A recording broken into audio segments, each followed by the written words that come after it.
रात का सन्नाटा, जेल की ठंडी दीवारें और एक 23 साल का नौजवान जिसके चेहरे पर डर नहीं बल्कि एक अजीब सी मुस्कान थी। वो नौजवान था भगत सिंह। 23 मार्च 1931, वो तारीख जिसे भारत कभी भूल नहीं सकता। लेकिन इस कहानी की शुरुआत उस दिन से नहीं होती। शुरुआत होती है 1907 से, पंजाब के एक छोटे से गांव में, जब एक बच्चा जन्म लेता है जिसका नाम रखा जाता है भगत सिंह। बचपन से ही उनके घर में बंदूक की आवाज नहीं बल्कि आजादी की बातें गूंजती थीं। उनके पिता और चाचा पहले से ही अंग्रेजों के खिलाफ लड़ रहे थे, लेकिन एक घटना ने सब कुछ बदल दिया।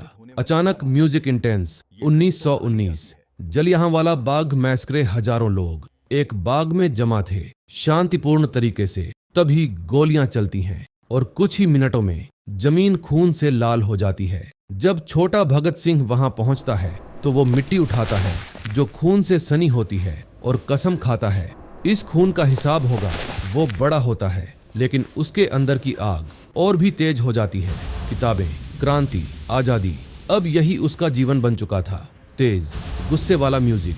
1928, लाला लाजपत राय पर लाठीचार्ज और फिर उनकी मौत। इस खबर ने भगत सिंह को अंदर से तोड़ दिया, लेकिन इस बार वो रोए नहीं। उन्होंने फैसला लिया, अब जवाब दिया जाएगा। और फिर एक रात भगत सिंह और उनके साथियों ने ब्रिटिश अफसर जॉन सैंडर्स को गोली मार दी। ये बदला था, लेकिन ये सिर्फ शुरुआत थी। तेज बीट्स। 1929, दिल्ली की सेंट्रल असेंबली, भीड़, अंग्रेज अफसर और अचानक धमाका, फिर साइलेंस। लेकिन ये बम मारने के लिए नहीं था, ये बम था आवाज उठाने के लिए। और गूंज उठा, इनकलाब जिंदाबाद। भगत सिंह भाग सकते थे लेकिन वो रुके। उन्होंने खुद को गिरफ्तार होने दिया क्योंकि अब वो चाहते थे कि पूरी दुनिया उनकी सोच सुने।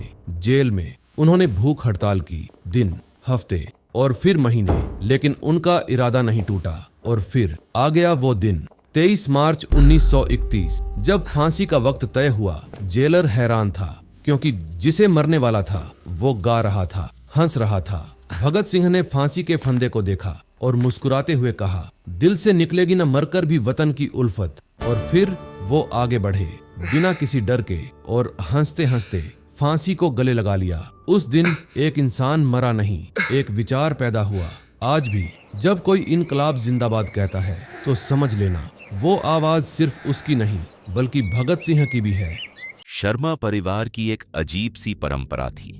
डाइनिंग टेबल पर हमेशा 6 कुर्सियां सजी रहती थीं, जबकि घर में रहने वाले लोग केवल 5 थे। पहली कुर्सी हमेशा खाली रहती थी, पर कभी भी सच में खाली नहीं लगती थी। नई बहू प्रिया ने अपनी पहली ही रात कुछ अजीब महसूस किया। खाली कुर्सी के पास से ठंडी हवा उसके हाथों को छूकर गुजर गई। प्रिया हिचकिचाते हुए डर के साथ बोली, माँ जी, ये कुर्सी किसके लिए है? पूरे कमरे में चुप्पी छा गई, कोई कुछ नहीं बोला। तभी दादी ने धीरे से सिर उठाया और बोली, जो भी उस कुर्सी के बारे में सवाल करता है उसकी अगली सीट वही बन जाती है। फिर उस दिन रात के अंधेरे में प्रिया की नींद खुली और उसकी डाइनिंग टेबल की तरफ नजर गई। खाली कुर्सी पर एक साया बैठा था। वो साया धीरे धीरे प्लेट से खाना उठाने लगा। उसके हाथ पारदर्शी थे, लेकिन उंगली में चमक रही थी शर्मा परिवार की पुरानी अंगूठी।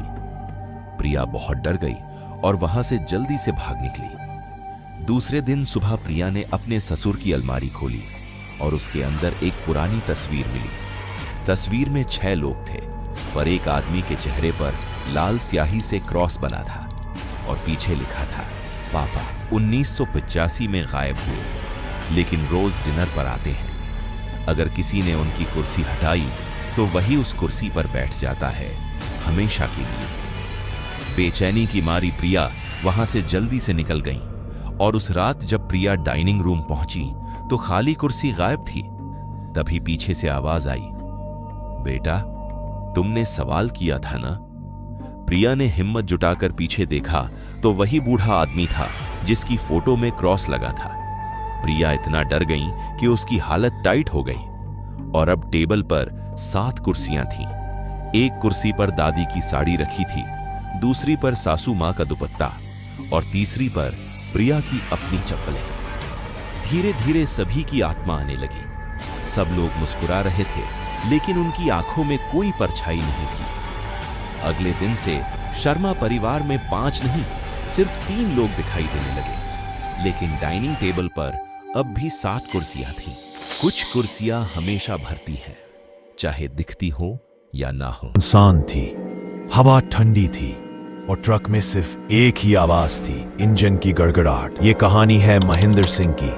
20 साल से ट्रक चलाने वाला एक सीधा साधा आदमी। अचानक ट्रक के सामने एक आदमी आकर खड़ा हो गया। महेंद्र ने जोर से ब्रेक मारी। वो आदमी धीरे धीरे सिर उठाता है और बस एक ही रात के ठीक 3:17 पर पुलिस स्टेशन की घड़ी की टिक टिक सन्नाटे को चीर रही थी।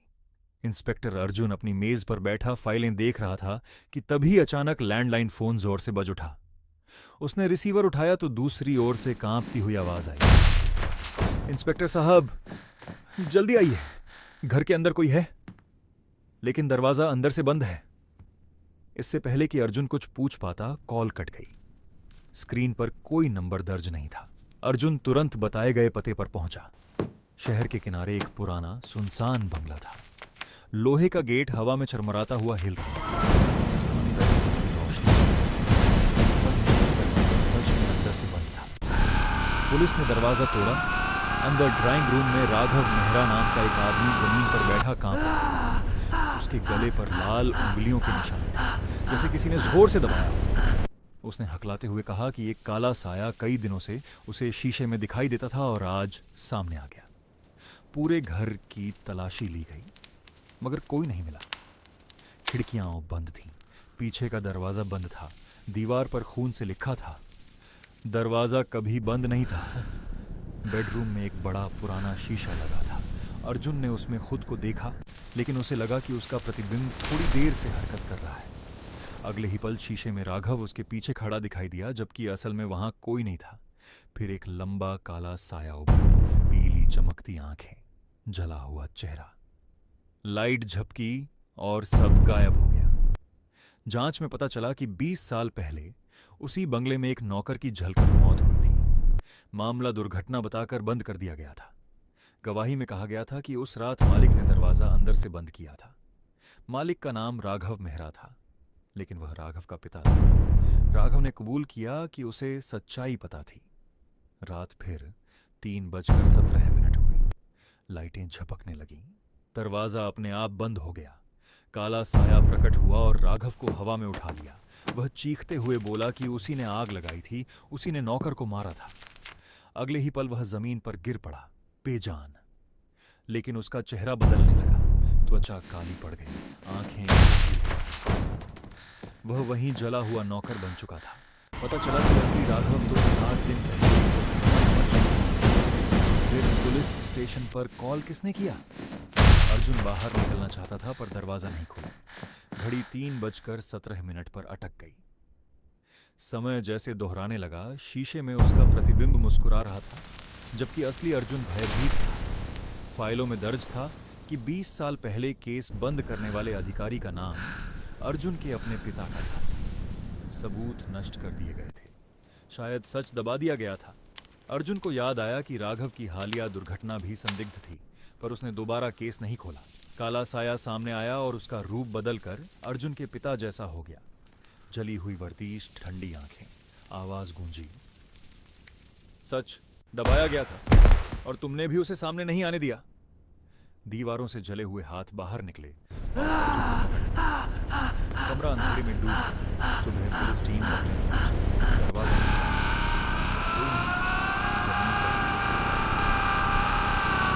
इंस्पेक्टर